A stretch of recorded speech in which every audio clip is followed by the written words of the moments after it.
नमस्कार। महाराष्ट्र के राजनीतिक गलियारों में इस वक्त चुनावी माहौल अपने चरम पर है।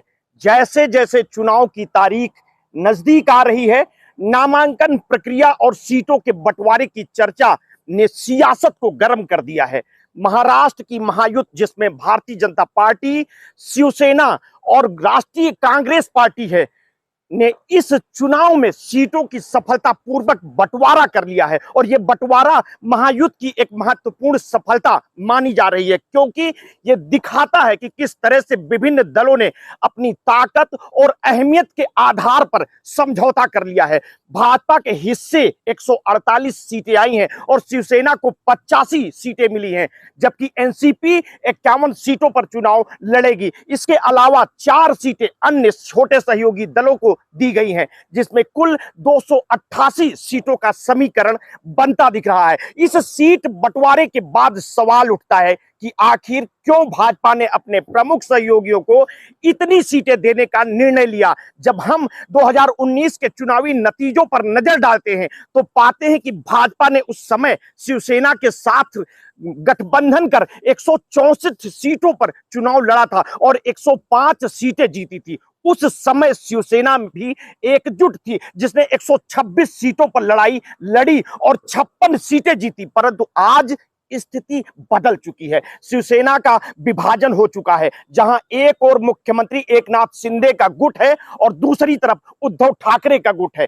ऐसे में शिंदे गुट की शिवसेना ने 85 सीटें हासिल कर ली, जो बताया है कि उन्होंने गठबंधन के भीतर अपनी अहमियत साबित की है। दूसरी ओर एनसीपी ने भी अपनी मजबूत पोजीशन का उपयोग किया है और 51 सीटों का कोटा अपने नाम किया है, जो दिखाता है कि पार्टी ने लोकसभा चुनाव में खराब प्रदर्शन के बावजूद अपनी पकड़ बनाए रखी है। महायुति के इस गठबंधन पर सवाल इसलिए भी उठते हैं क्योंकि चुनावी दृष्टिकोण से भाजपा ने अपने 18 सीटों के सहयोगियों के साथ साझा किया है ताकि गठबंधन में एकता बनी रहे। सवाल यह है कि क्या यह सीटों का बंटवारा एक मजबूरी है या फिर भाजपा की ओर से लिया गया एक समझौतापूर्ण कदम। यह स्पष्ट है कि भाजपा ने यह सीटें अपनी मजबूती को दिखाने और महायुति की स्थिति को स्थिर बनाए रखने की उद्देश्य से की है, परंतु यह रणनीति कितनी कारगर साबित होगी, इसका अंदाजा चुनावी नतीजों से ही लगाया जा सकेगा। इस समीकरण में एक दिलचस्प पहलू यह भी है कि शिवसेना के एकनाथ शिंदे गुट ने जिस प्रकार से अपने लिए 85 सीटें हासिल की हैं, इस बात का संकेत है कि शिंदे गुट ने गठबंधन के भीतर अपनी भूमिका को और भी मजबूत किया है। शिवसेना का यह गुट, जो वर्तमान मुख्यमंत्री के नेतृत्व में है, राज्य की राजनीति में एक बड़ी भूमिका निभाने की कोशिश कर रहा है। यह भी स्पष्ट है कि भाजपा को अपनी परंपरागत सीट छोड़नी पड़ी ताकि गठबंधन से संतुष्टि बनी रहे। और यह संतुलन हालांकि भाजपा के लिए एक बड़ा सवाल है, क्योंकि सीटों का बंटवारा न सिर्फ राजनीतिक शक्ति को प्रतिबिंबित करता है, बल्कि सत्ता और संतुलन की दिशा भी तय करता है। महाराष्ट्र में पिछले कुछ वर्षों से जिस तरह का राजनीतिक समीकरण बना हुआ है, यह महायुति के भीतर की जटिलताओं को दर्शाता है। राज्य की राजनीति में एनसीपी का प्रभाव भी एक दिलचस्प पहलू है। एनसीपी, जो कुछ समय पहले तक महाराष्ट्र की राजनीति में एक बड़ी ताकत बनकर उभरी, अब भाजपा के सहयोग से अपनी स्थिति को बरकरार रखने की कोशिश कर रही है। यहां ध्यान देने वाली बात यह है कि महायुति में शामिल होकर एनसीपी ने न केवल अपनी सीटें बढ़ाने का काम किया है, बल्कि अपने अस्तित्व को भी बनाए रखा है। परंतु सवाल यह है कि क्या गठबंधन एनसीपी के परंपरागत मतदाताओं को संतुष्ट कर पाएगा, खासकर तब जब हाल के लोकसभा चुनाव में पार्टी का प्रदर्शन निराशाजनक रहा है। हाल ही के चुनाव को देखते हुए यह कहा जा सकता है कि महायुति की सीटों के बंटवारे में संतुलन बनाए रखने की आवश्यकता थी।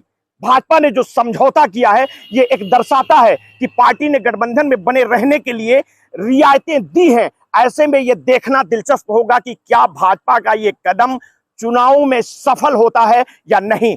इससे पहले भी कई राज्यों में गठबंधन की राजनीति में भाजपा के लिए मुश्किलें खड़ी की हैं। उदाहरण के लिए कर्नाटक में हुए चुनाव में भाजपा को अपने सहयोगियों के साथ समझौता करना पड़ा था, लेकिन परिणाम उनकी उपेक्षाओं के विपरीत रहे। क्या महाराष्ट्र में भी ऐसा कुछ देखने को मिलेगा, ये देखना बाकी है। इस राजनीतिक परिदृश्य में एक और सवाल यह भी उठता है कि शिवसेना के विभाजन के बाद अब दोनों गुटों का भविष्य क्या होगा।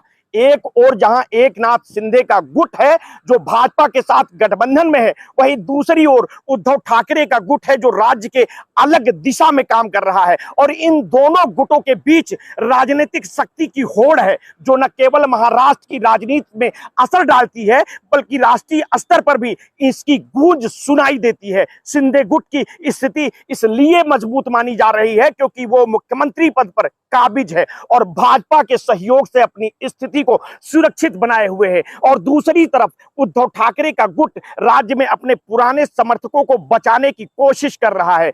इस गुट की नीति और इसका चुनावी प्रभाव महायुद्ध के समय समग्र प्रदर्शन पर असर डाल सकता है। महाराष्ट्र की राजनीति में जातिगत समीकरण भी एक महत्वपूर्ण पहलू है। यहां दलित, मराठा, ओबीसी और अन्य पिछड़े वर्ग की भूमिका अहम है जो कि चुनावी नतीजों को प्रभावित कर सकती है। एनसीपी और शिवसेना दोनों ही इन जातियों को अपने पक्ष में करने की कोशिश कर रहे हैं।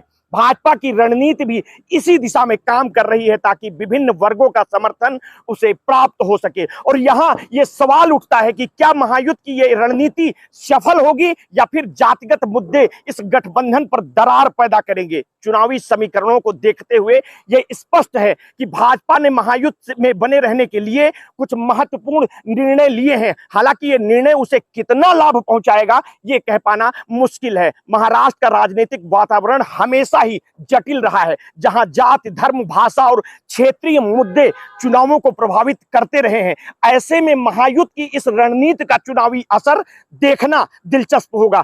क्या भाजपा का ये सहयोगात्मक रुख उसके पक्ष में जाएगा या फिर वो अपने पारंपरिक मतदाताओं को खो देगी। महायुद्ध के इस गठबंधन की सफलता इस बात पर निर्भर करेगी कि भाजपा, शिवसेना और एनसीपी किस प्रकार से अपने अपने मतदाताओं को साधने में कामयाब होंगे। क्या ये सीट बंटवारा महायुद्ध की एकजुट रख पाएगा और क्या भाजपा की ये रणनीति राज्य में स्थिरता और विकास की दिशा में प्रभावी सिद्ध होगी। ये ऐसे प्रश्न हैं जिनका उत्तर केवल समय ही दे सकता है। पर आपके मस्तिष्क में कुछ चल रहा है तो आप अपनी प्रतिक्रिया हमें वीडियो के कमेंट बॉक्स में अवश्य दीजिएगा। आपने अगर अभी तक हमारे इस चैनल को सब्सक्राइब नहीं किया है तो तत्काल कर लीजिए। बेल आइकन दबाना बिल्कुल ना भूलिए। अपने स्वास्थ्य के प्रति सचेत रहिए, सजग रहिए। आपने अगर कभी भी कोरोना वैक्सीन लगवाई है तो समय समय पर अपने ब्लड प्रेशर की जांच अवश्य करवाते रहिए। अपना ध्यान रखिए।